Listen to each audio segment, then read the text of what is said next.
Chapter 3 The Queen's Deal. We travel through the thoroughfare until we reach the path to the grove, where the Queen and all of her creations reside. I hate that place, and everything it stands for. Watchers only went there to die or offer up an innocent woman. It was our price to pay to keep the Queen from turning her army against us. But here we four stand for neither reason. I imagine she will not be pleased to see us. "Are you ready?" Elder Tagaeus asks us. "When we step into that forest, remember that we will find no friends to greet us." "We're ready," Haval answers. The moment we pass the tree line into the forest, darkness clings to our step.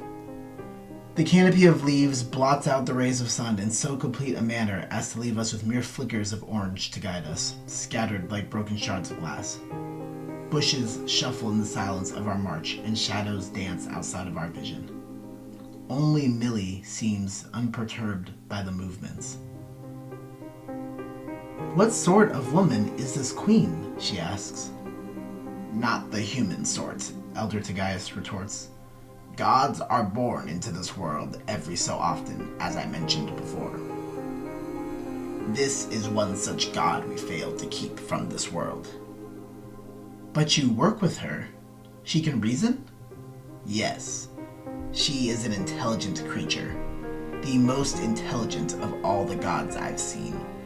As far as the question of her character, she is shrewd and calculating. Make a deal with her, and she will never betray that bond. But dissatisfy her, and she will twist you into something beyond human recognition." Millie seems taken aback by that statement. "Do not speak when we come before her," I say. The Queen is very particular about her interactions. She might want more should you annoy her. "Many people actually call me quite charming," she says. "She is not one of them," I reply, not being baited by her sarcasm. We continue in silence for a time, following the path of orange fragments until we hear stillness come about the forest. The path slopes upwards ever so slightly to an area more sparse with trees, and at the top of the slope we see a lamppost and hear the roaring sound of something shuffling our way. Murmurs, hushed voices, call all around us and inside of our heads. Coming at us, a shadow in the darkness, glinting two bright white eyes. A creature approached. Millie reaches for a weapon, but I place a hand to her arm. "Don't antagonize it," I say. "This is the Queen?" she asks. "No, this is her favorite pet." Millie slowly lets go of her weapon and watches as the creature approaches closer and closer, until it stands before us 12 feet tall. It wears a large cloak draped over its figure and holds out a lantern in one hand with its branch-like arms. But staring at it always sends a shiver down my spine. As I look into its eyes, I see the face of a deer skull staring back at me, its massive antlers enlarging its frame. "Why do you come to us this day?" a voice hisses inside of our heads. "I am Elder Tagaeus. Tell your queen that I wish to make a deal with her." The creature, the Whisperwood, turns toward Millie. "What sort of sacrifice carries a weapon?" "She is not a sacrifice. We have another sort of deal to make." "Then the Watcher." "It's not that sort of deal either. I cannot explain without speaking with the Queen. Only she can understand the issue I need to discuss." "The Queen does not enjoy surprises. We hope you bring something of value." "Let her be the judge of that." The creature turns and shuffles away. We follow behind it. Out of the corner of my eye, I see a fate that befalls the uninvited. Kalbisi wait around for a chance to eat, but they find themselves disappointed as we walk on. The grove is brighter than the forest surrounding it. Orange glows all across the trees and the environment of small cliffs, boulders, and leaves as though in constant autumn. The guardians float around, holding bowls of blood, delivering the offerings to other parts of the grove. But we keep pressing forward. Pay the creatures no mind. They all want to kill you, but none will act on that desire without the Queen's permission. You are safe. None of us relax any more by the statement. The monsters look to be attending to business, but I see the momentary shift of their heads towards us. I see it every time I come here, which is why I long ago stopped delivering sacrifices. We come to an area full of pools of water and waterfalls cascading into them. Creatures of pure white, faceless, feminine in shape, with bone-like spikes protruding from their elbows and wide heads walked around, poking around larva sacks with needles slipping from their fingers. Wait here, the whisperwood tells us. It leaves. Elder Togias sits on the bit of ground between the waterfalls and goes into a meditative position. Haval and me sit on separate boulders, while Millie glances at everything around her. The curiosity in her eyes astounds me. I cannot remember a time when I looked at the world with such wonder. Everything around me is horror in most cases, unless I am on the ridge. It is simply my lot in life. But Millie stares at all as an outsider with the privilege of exploration without duty. Somehow, she isn't as terrified as I would imagine a normal person might be. I feel a twinge of envy grow inside of me, but then I remember how she wanted to join us on this suicide mission. Millie, I call to her. You do realize what you've walked into, correct? I'm not stupid, she says, casually glancing at the creatures. What are they? The creatures emerge and disappear through caves behind waterfalls, delicately injecting their needles into the larva sacs. Those are what become of the sacrificed women of nearby villages, I say. They are the Queen's prized children, her princesses. As far as we know, this whole grove is a hive to create her monsters. A princess helps that process in some way. And the creature from earlier is just another guardian? The Whisperwood was created when the first Watcher chose to be mutated by the Queen. It roams and collects dead creatures. It also seems to be her personal servant. We believe all Watchers add to its power in some way because we've never seen another, even after other Watchers chose to mutate themselves. Millie approaches and sits beside me on the boulder. You realize you're just bolstering her army, she whispers to me. One day she'll betray you. We're aware of our predicament, I say. But the Queen, given our arrangement, has chosen to take her battle to the neighboring god before moving on us. Gods cannot be killed after being birthed, so she will be occupied forever in an endless struggle. You only think gods can't be killed because your people have never done so. This woman holds so much fire and defiance. Without knowing our way of millennia, she presumes to understand and challenge how we've lived all this time. I was never like that in my youth. Too often I kept to myself and simply adapted to the way things were. If you ever slay a god, please tell us how, I retort back. She makes a mocking grunt and hopped off the boulder.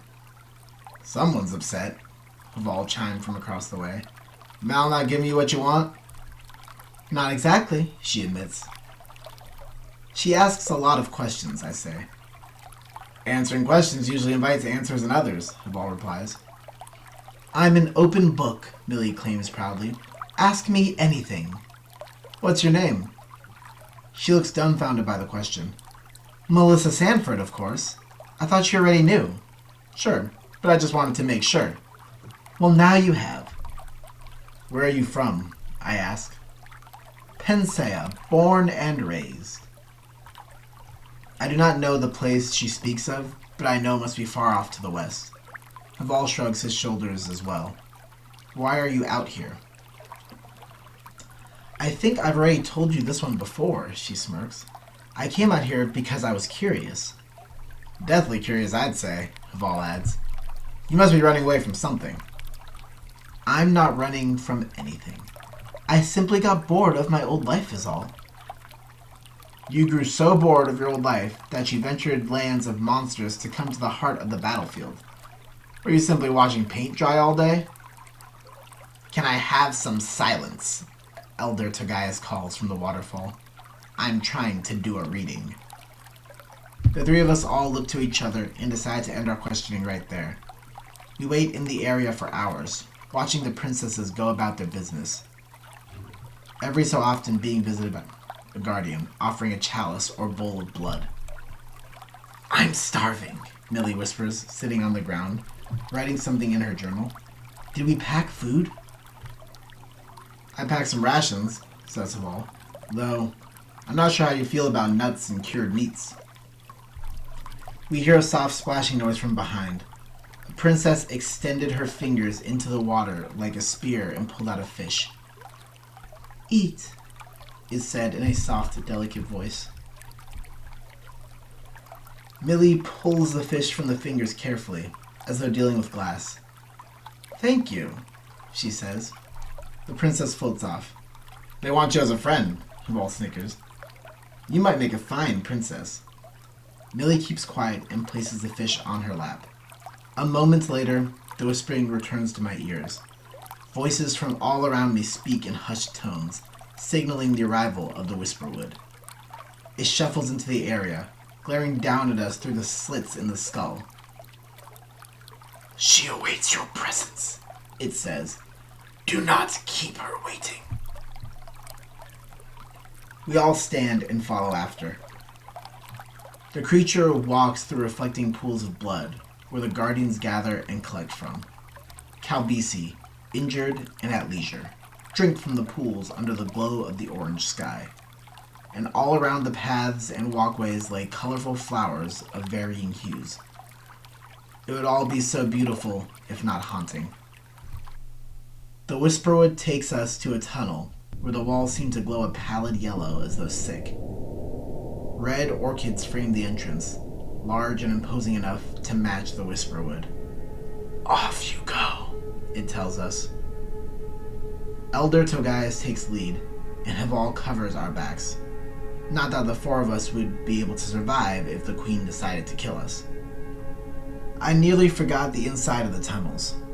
Fleshy sacks make up the walls of creatures with white skin clumped up in balls. The little fetuses are shaped differently from another. It is how the queen creates newer creatures. We only see a few at a time, her favorite types of creatures, but I know she is often at work creating newer kinds. We don't know where those are, but I pray I never see them. These are all her children? Millie asks. So many. No one responds. Our comments on the matter could easily shift the queen one way or the other. Silence is truly the best option when available. Taking the first steps out of the tunnel, we come to a small enclosing surrounded by thick trees and foliage, color of burning fire. Welcome, Elder Togias and friends, a voice calls out from behind. A creature staring at us with a bulbous ashen head and naked body akin to a walking skeleton with a blanket of skin stitched around itself. 5 more such creatures emerge from around us. Skin bursts from necks and form gray robes around their bodies. Greetings, says Elder Togias. Are we to speak with you? The queen will be here shortly, it says. She attends to many duties. You are but a trifling matter in her eyes. Millie seems about to say something, but she keeps her mouth shut. A wise decision. We stand for another few minutes in tense silence until we hear the crunching of tree trunks. Giant birds flee upwards to safety as she approaches. I cannot see her through the powerful black of the area beyond the tree line, but I start to see shimmers of green flecks light up the darkness as light reflecting off the waves and water. And there she is. From my distance, only her head is visible. Angular in shape, tendrils flow from the end, writhing around as though navigating through the ocean. The rest of her form blends in the darkness. But the closer she gets, the more imposing she becomes. With 4 powerful arms, she grips the trees and carries herself closer and closer. Finally, she pulls her body from the darkness, and there she appears, hanging sideways along the trees, upside down, with her head the size of my body staring back at us. Tendrils make up the legs of her huge figure, at least 40 feet in size. A line appears on her colorless face where one might expect a smile, opening up to reveal layers of sharp teeth. It has been a while, Elder Tagaeus, since I last saw you. In fact, you haven't visited me since you allowed the first Watcher to place his life in my hands. I haven't needed to come since, Elder Tagaeus says in return, but this is a matter of personal importance to me. I can only imagine the Queen stares at us, but I cannot tell. Her face is completely blank when not speaking. I see neither openings for eyes nor her mouth, yet they must be there. The only noticeable feature on her face moving are her tendrils writhing in the air. You come today with 3 guests. If it is too early for a sacrifice, then the perfectly ripe human woman, I assume, is not mine. Watchers come here enough that I doubt it warrants your involvement, which means you come to sacrifice Asura to me. That is new. She hisses in such a way I imagine to show intrigue. I wonder what magnificent creatures I can make from it. I am not here to offer Asura as a sacrifice. A great hand slams a fist into the ground. My heart skips a beat. Bah! The Queen spits. You tease me with this bountiful offering. I mean you no disrespect, says Elder Tagaeus. It is simply not what I ask of you today. Then speak what it is you desire. If it can be done, then we shall discuss striking an accord. Of course, you see, she gestures to me. This Watcher has begun the process of huskification. If he dies one more time, he will be lost to us forever. Such is the way of a Watcher, the Queen says. His death is of no concern of mine unless he gives himself to me. We implore you, Queen of the Grove, to show some compassion and answer us a question. The Queen cocks her head sideways. Do you know of a way to stop the process? There are legends of one called Aramaeus the Black, who never succumbed to the corruption of his body. This was before my time, she says, but I do know of a way to stop the corruption. There's always been a way, she adds. Has that always been the case? The elder murmurs under her breath. I knew her well enough now. She is wondering about all the Watchers that exiled themselves without so much as a glimmer of hope for survival. She is wondering if she could have saved them. How? The Queen crawled down a ways to allow her front 2 hands to reach the ground before us. The rest of her body still gripped to the trees like a spider on a wall. What do you have to offer me in return? She asks. What is it you want? Information for information seems acceptable. No information you give me is worth the secrets to preserving the life of all of your Watchers. I want something more. Something valuable. A life for a life. The elder flinches as though struck. I will not offer anyone here as a sacrifice. It is not a sacrifice that I ask for. Put another way, I simply want a favor for a favor. You do what I request of you, and I'll tell you what you wish to know. What do you request? The god turns her head to me. I want your Watcher to do something for me. Go into the Blackwoods and bring me back 1 egg from the god residing there. What do you think, Malikas? Suddenly, all eyes fall on me. In honesty, I realized I did not want to go. I could easily die and never know how close I was to salvation. For some reason, the thought of not knowing made me more scared. I breathe. The arrangement seems dangerous, to say the least, I answer. I haven't explored the deeper sections of the Blackwoods since my early days as a watcher. I recall the creatures there being worms and highly dangerous. Watch for the trees, then, the god sneers. My children have taken up your stead for going on 2 centuries now. Perhaps it's time you go back. And if you wanted this done, then your creations would have handled it by now. But since you ask me, that makes this task quite difficult, to say the least. You flatter my children, but I would never put my more intelligent progeny in such danger. You, however, are expendable and endless in supply. You watchers come and go faster than the seasons. Besides, if you seek to stop the corruption spreading in your body, you'll need to be able to handle far more than this. The offer stands. I sigh, accepting my fate. This is how Haval lives every day of his life. I can do no less, especially now. I will do this favor for you. Hold on, Haval says. I can join him, right? I see no reason why not, the queen says, pulling herself back onto the trees. As long as you succeed, then I care very little for the details. Why not send that tall creature? Millie asks. The Whisperwood looked capable enough to handle all manners of creatures. Besides, if you need a watcher, why not use your perfected version of them? She is going to ruin our deal. Challenging the queen is liable to make her angry and lash out. Intriguing little thing you are, the queen teases to my surprise. My Whisperwood, as you call it, while nearly immortal, is not much of a fighter. Sure, it could rip you limb from limb without a thought, but it serves a greater function than tearing apart little girls and possible princesses. I shudder at that thought, but Millie remains unperturbed. How do we know you will keep your promise? She continues calmly. Unlike you creatures, my word is my bond, the queen says. Ask your elder there if I have ever lied. There's a first time for everything.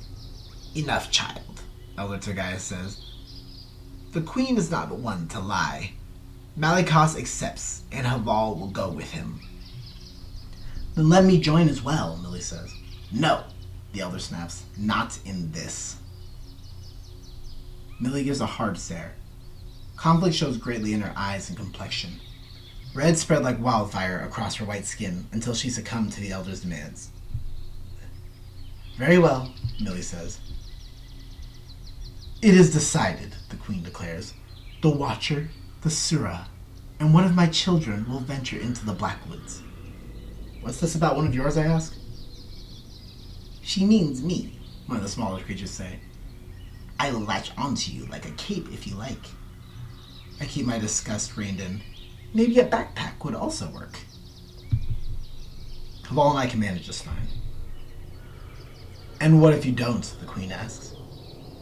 If you die, I can still drag your friend back here and add him to my collection. Unfortunately, I cannot use a husk, so your body would be stuck in the Blackwoods. If I die, then why should you gain? Because if you don't let me take one of you, then I will take the human. I do not like wasting my time. Of course, the queen would not entertain anything without gaining something in return. We knew this, and yet, here we are. I wonder if Elder Tergaius brought Millie along to serve as collateral. She is not above sacrifices. Let's go, Haval. I turn my back to the small creature and wait for its embrace. It wraps its thin arms around me and melds around my armor like a layer of skin. Malikos the Grey Knight, Haval says. Move your ashy ass. Follow the Whisperwood, the queen hisses behind as we leave. Haval and I follow behind the creature to the edge of the grove. She's got a lot of bravery, Haval says along the way.